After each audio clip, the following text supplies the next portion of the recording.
Oke, assalamualaikum warahmatullahi wabarakatuh. Ketemu lagi dengan Sasu Integral.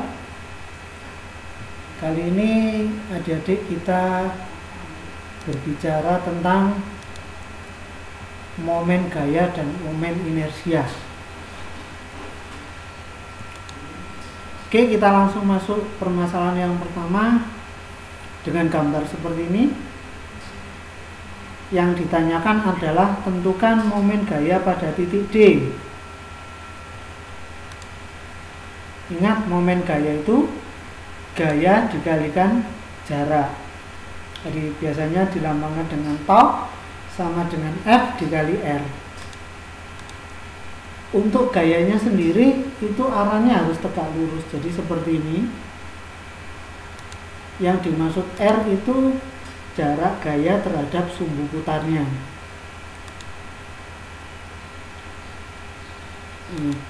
Kembali ke soal yang tadi, adik-adik, kalau kita lihat di sini ada F1, F2, dan F3.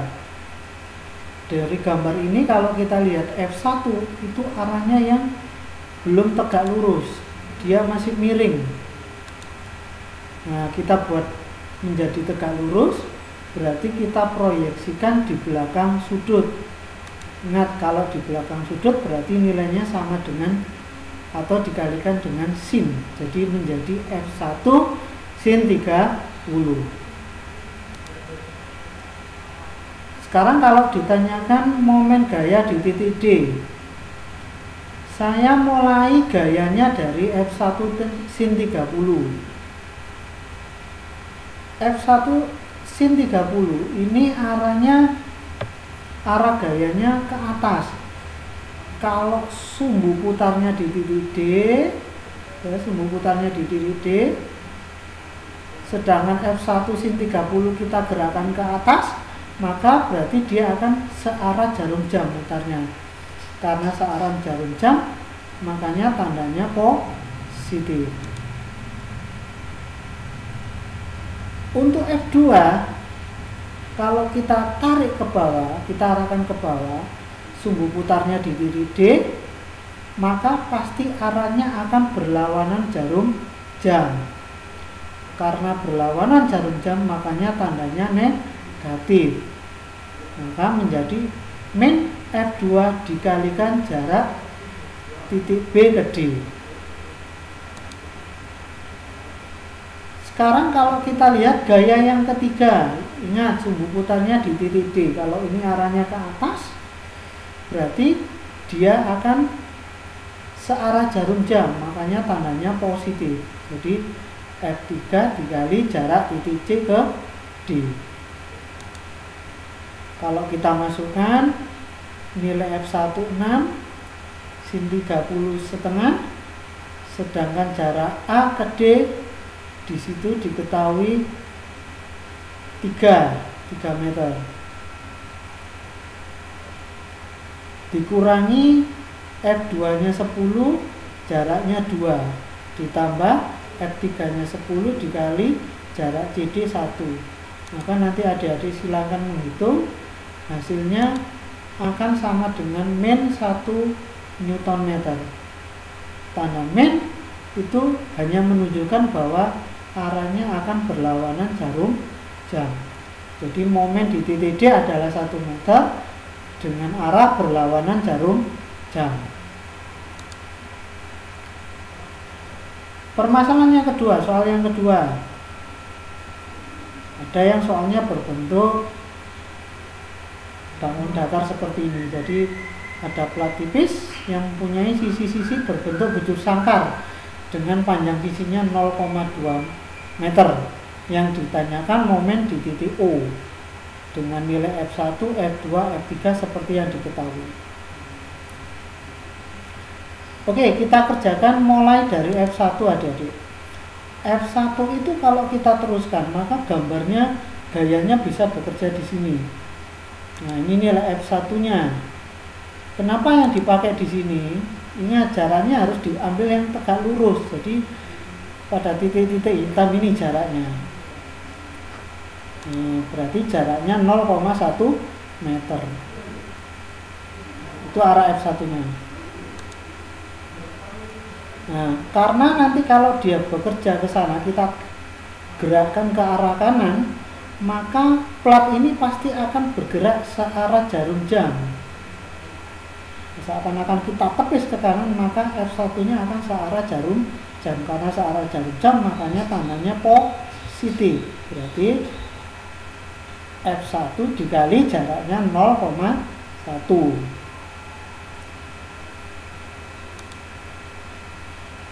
Sekarang kalau F2, kalau kita teruskan, maka gambarnya akan seperti ini. Kalau kita gerakkan ke kanan, pasti plat itu akan berlawanan jarum jam.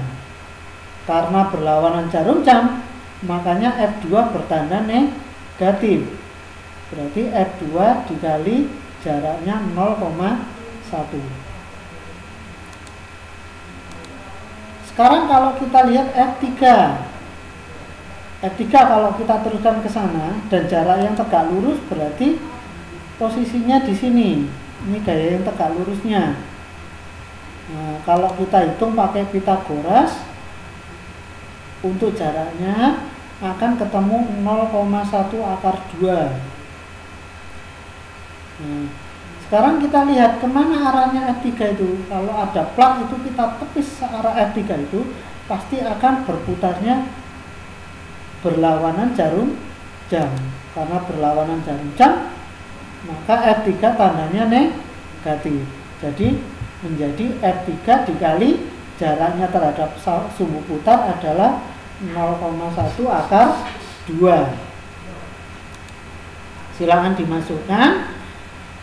Nah, pasti kalau kita hitung nanti silakan adik-adik menghitung, maka nilainya akan menjadi min 1,32. Ingat, tanda min hanya dia berarti berlawanan jarum jam. Oke, permasalahan soal berikutnya seperti ini. Gambarnya seperti ini. Yang ditanyakan adalah momen gaya total pada roda berapa. Nah, coba sekarang dimulai gaya yang 10 Newton. Lihat gaya yang 10 Newton. Gaya 10 Newton ini, dia kalau kita gerakkan rodanya, maka berputarnya akan searah jarum jam. Karena searah jarum jam, makanya tandanya positif. Nah, jaraknya itu berarti yang dipakai adalah R2. Makanya positif 10 dikalikan R2. Sekarang gaya yang 8 Newton ini, gaya yang 8 Newton ini, kalau kita gerakkan, arahnya pasti searah jarum jam juga, makanya tandanya positif. Nah, jaraknya yang dipakai maka senilai dengan R2. Berarti 8 dikalikan R2. Sekarang gaya yang terakhir, yang 12 Newton ini. Kalau kita gerakan searah 12 Newton, maka roda akan melawan jarum jam. Pergerakannya akan melawan jarum jam. Karena melawan, makanya tandanya negatif. Min 12 dikalikan jaraknya pakai yang mana? Maka jaraknya pakai yang R1. Karena bekerjanya di roda yang kecil. Nah, silakan dimasukkan. Jaraknya 25 cm atau 0,25. Silakan dihitung. Nanti pasti akhirnya akan sama dengan 1,33 dengan arah searah jarum jam karena dia bernilai positif. Itu berkenaan dengan momen gaya. Untuk soal berikutnya ini adik-adik berkenaan dengan momen inersia. Momen inersia biasanya akan ada dua tipe soal. Yang pertama, kalau masanya tidak kontinu seperti soal ini, masanya tidak kontinu. Jadi masanya terpisah. Jadi ada massa A, massa B, dan ada massa D. Di situ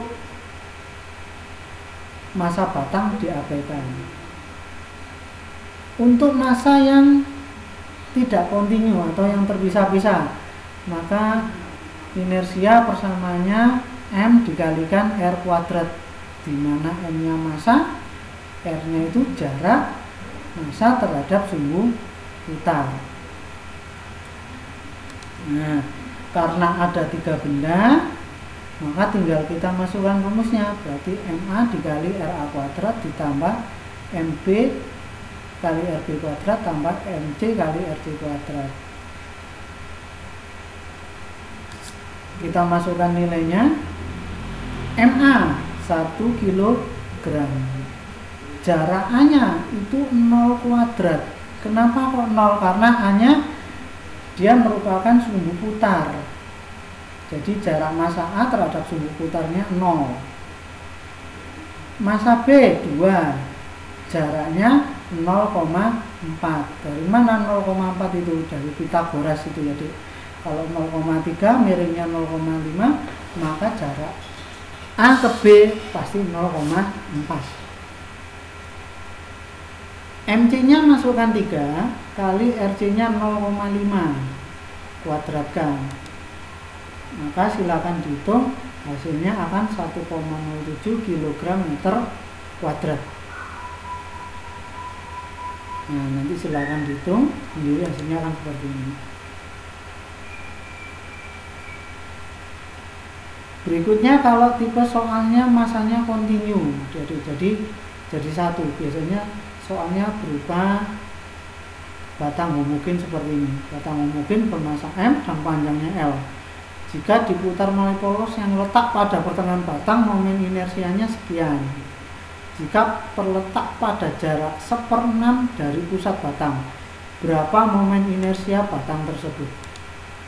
Jadi soal ini, ingat kalau batang itu kita ingat-ingat momen inersia ketika saat dia diputar di tengah-tengah. Nilainya 1/12 ml kuadrat. Kalau soal ini yang ditanyakan adalah momen inersia saat dia diputar 1/6 dari pusat batang. Nah, kita bisa menggunakan langsung sama dengan ini, Dek. Momen inersianya sama dengan momen inersia di pusat ditambah mx kuadrat. X-nya itu apa? X itu ini dia, X itu jarak sumbu putar yang ditanyakan terhadap pusat. Nah, itu X-nya. Oke, kalau kita masukkan, I pusatnya adalah 1/6 ml kuadrat ditambah M, X-nya adalah 1/6 L kuadrat. Silakan dihitung, dimasukkan sendiri, nanti pasti hasil akhirnya sama dengan 1/9 ml kuadrat.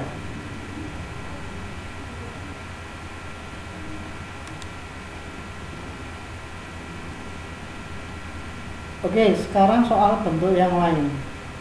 Momen inersia sebuah bola pejal terhadap titik pusat masanya dengan menggunakan teori sumbu paralel, tentukan momen inersia bola pejal terhadap garis singgung. Oke, sama deh, kita bisa menggunakan I sama dengan momen inersia di pusat ditambah mx kuadrat. Untuk bola pejal saat dia diputar di tengah, itu momen inersianya 2/5 mr kuadrat ditambah M, yang dimaksud X di sini berarti jari-jarinya. Nah, itu kan jarak sumbu putar di pusat dengan sumbu putar yang ditanyakan, itu kan R, makanya menjadi mr kuadrat. Silakan dihitung, dimasukkan, diketahui jari-jarinya adalah 2. Adik-adik bisa menghitung sendiri. Nah, karena M-nya itu M besar, maka hasil akhirnya pasti 2/5 M. Ya, adik-adik, sampai di sini dulu. Semoga masih bisa ketemu di video-video selanjutnya. Semoga bermanfaat dan bisa menjadi amal jariah bagi kami dan amal-amal adik-adik ketika adik-adik membagikan video ini dan bermanfaat bagi yang lain. Saya akhiri. Assalamualaikum warahmatullahi wabarakatuh. Salam sejahtera.